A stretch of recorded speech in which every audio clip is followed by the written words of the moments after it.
Welcome to Harris Maths. I have a treat for you.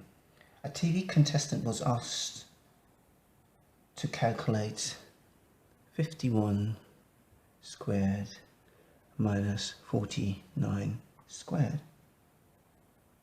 without the use of a calculator. Well, if you knew about the difference between squares, then you'd be able to just write 51 squared minus 49 squared. It's equivalent to the difference between these two numbers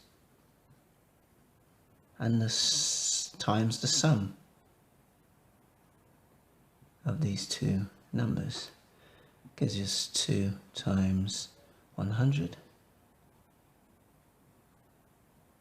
which is 200. Alternatively, it'd be a lot more challenging to do this mentally. You have 2601, which is 51 squared, and then subtract that from 49 squared, which is 2401, to give you 200.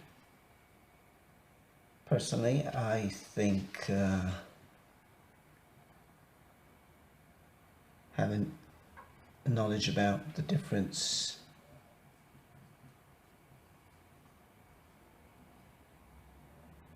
of two squares could get you a prize on a quiz. Thanks for watching. My name is Alistair. Don't forget to like, subscribe and follow for more videos like this. Bye for now.